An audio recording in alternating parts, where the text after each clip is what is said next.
Welcome, my friends. Today, I want to share with you an extraordinary journey, a story that will inspire you, move you, and remind you that nothing in this world is impossible. Imagine this, a little boy, selling tea at a railway station, barefoot in the cold mornings, helping his father earn a few coins for the family. That boy grew up to defy all odds, rise above every struggle, and one day become the Prime Minister of India. And not just any leader, by 2025, he is one of the most famous leaders in the world. In fact, in India, some of his followers admire him so much that they have even built temples in his honor. This is the story of Narendra Damodar Das Modi, a story of discipline, dedication, sacrifice, and dreams. Narendra Modi was born on 17 September 1950 in a small town called Vadnagar in Gujarat. India had only recently gained independence, just 3 years before his birth. His family was poor, belonging to the Ghanchi community, considered a lower caste in those times. His father, Damodar Das Modi, ran a humble tea stall near the railway station, while his mother, Hiraben, worked hard at home to manage the household. The family lived in a small mud house, with no electricity, no running water, and barely any furniture. Life was tough, there were 6 children, and Narendra was the third. Many days, the family even struggled for enough food. From the age of 6, Narendra learned the value of hard work. Each morning, before sunrise, his father would boil water and prepare tea, and young Narendra would help him carry it to the railway station. He served tea to passengers in small clay cups, running around barefoot, sometimes shivering in the winter chill. But instead of feeling ashamed, little Modi found this experience a way to learn. As he served tea, he overheard travelers talking about politics, the world, and great leaders. One day, he heard about the life and teachings of Swami Vivekanand, a great Indian monk who spoke about courage, self-discipline, and service to the nation. Those words struck him deeply and stayed with him forever. At school in Vadnagar, teachers noticed something special about him. He wasn't the top student in studies, but he had remarkable confidence and a talent for speaking. He loved debates, speeches, and plays. Even as a young boy, his powerful voice and expressive nature made people sit up and listen. At just 8 years old, when he performed a small role in a school play, the audience was stunned by his energy and presence. Unlike other children who spent time playing, Modi preferred spending hours in the library, reading about history, great leaders, and spirituality. By the age of 12, he had started meditating and reflecting on life. His dream wasn't to become rich, it was to serve people. At 17, Modi made a shocking decision. He left home without telling his parents, without money, and without a plan, because he wanted to explore the world and understand life. He traveled, met monks and social workers, and learned from them. This journey changed him completely. When he returned, he was no longer just Narendra Modi. He was a young man with vision, a dream, and a fire inside him. In Indian culture, parents often arrange marriages for their children, and Modi's family was no different. At just 18, he was married to Jashodaben, a simple and traditional girl. Their wedding was performed with rituals and family celebrations. But Modi was different from most young men. He was never ready for marriage. His heart was already set on serving the nation. Very soon after, he left his wife and never lived with her. This was a bold and controversial decision. Some criticized him, while others admired his sacrifice. But Modi never looked back. He believed that great leaders must give up personal comfort for a bigger purpose.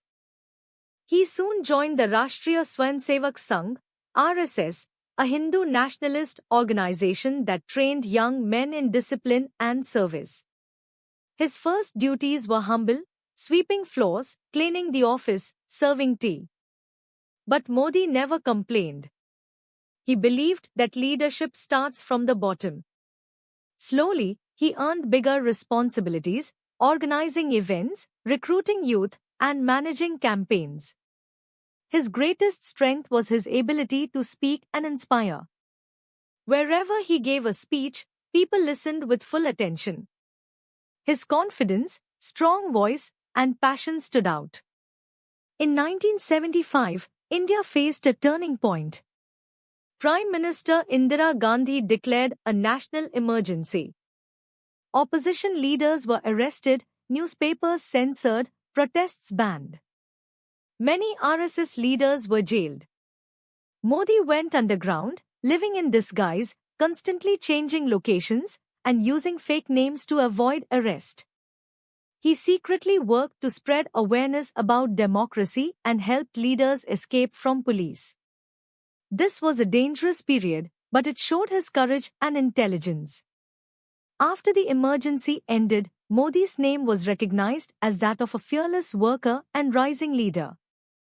After 15 years of work in RSS, Modi was sent to the Bharatiya Janata Party, BJP. At the time, BJP was a small political force, struggling for influence.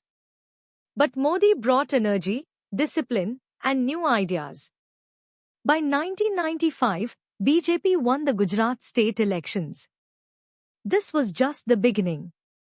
In 2001, Gujarat's chief minister resigned, and the party chose Narendra Modi as his replacement. Many doubted him. He had never held government office. But within months, he proved his strength. Under his leadership, Gujarat grew rapidly, better roads, more electricity, industries, and investments. Business leaders praised him. People started calling him a development-oriented leader. But in 2002, tragedy struck. A train carrying Hindu pilgrims was set on fire, and riots broke out between Hindus and Muslims. Over 1,000 people died. Modi faced heavy criticism. Some said he didn't do enough to stop the violence. For years, this haunted his political career. Many thought his journey was over. But Modi refused to give up. Instead, he focused on development and rebuilding Gujarat. Slowly, the state became one of the fastest growing in India, attracting major investments. By 2012, after 11 years as Chief Minister, Modi was recognized across India as a strong and visionary leader. In 2013, BJP needed a powerful leader for the 2014 elections. Despite opposition, many believed Modi was the right choice. In September 2013, BJP officially declared him their prime ministerial candidate. That's when the real battle began.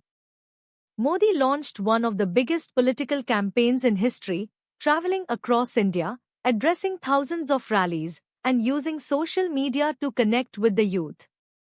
His slogan, "Ab ki baar Modi Sarkar," this time, Modi's government, became a movement. People saw him as one of their own, not from a rich political family, but a common man, a tea seller who worked his way up. On 16 May 2014, history was made. BJP won 282 seats, the first clear majority in 30 years. Modi had defeated the ruling Congress party, which suffered its worst loss ever. On 26 May 2014, Narendra Modi took oath as India's 14th Prime Minister. But this was just the beginning. India faced corruption, slow economy, poor infrastructure, and terrorism. Modi got to work immediately. He launched Jan Dhan Yojana, opening millions of bank accounts for the poor. He started Swachh Bharat Abhiyan, a massive cleanliness drive. He launched Digital India and Make in India to modernize the country. In 2016, he shocked the nation by announcing demonetization, banning 500 rupees and 1000 rupee notes overnight to fight corruption and black money. It was bold and controversial, but it showed he was willing to take risks. By 2019, after the Pulwama terror attack and India's Balakot airstrikes, Modi's image as a strong leader grew even stronger. BJP won again, this time with an even bigger majority of 303 seats. Modi became Prime Minister for a second term. In 2020, the world faced the COVID-19 pandemic. India was hit hard. Modi announced a nationwide lockdown, supported vaccine development, and launched relief measures for the poor. There were both struggles and successes, but under his leadership, India recovered and its global reputation grew. By 2024, Modi remained hugely popular. When elections came, BJP won again, giving him a third consecutive term, making him one of the longest-serving prime ministers in Indian history. Even with such power, Modi lives a simple and disciplined life. He wakes up at 4 a.m., practices yoga and meditation, eats vegetarian food, and works 16 to 18 hours a day. He has no personal family life, his only focus is India. He is one of the most followed politicians on social media, with hundreds of millions of followers across Twitter, Instagram, Facebook, and YouTube. His speeches are legendary, whether it was his 2014 victory speech, his Independence Day address at the Red Fort, his 2019 re-election speech, his emotional COVID-19 address, or his powerful speech at the G20 summit in 2023. His words inspire millions and shape global discussions. Modi has visited more than 60 countries, building strong ties with world leaders, from the United States to Russia, Japan, China, and the Middle East. Under his leadership, India's global reputation has grown stronger than ever before. So what makes Modi so admired?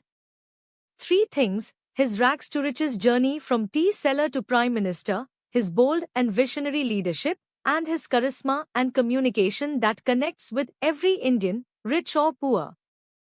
His story teaches us one important lesson: your past does not decide your future. He had no money, no powerful family, and no political background. But he had discipline, courage, and relentless hard work. If a tea seller can rise to lead 1.4 billion people, then truly, anything is possible. Modi's life is not just a story, it's a blueprint for success. The question is, what about you? Will you wait for success to come to you, or will you rise, fight, and create it yourself? Because in the end, greatness is never given, it is earned.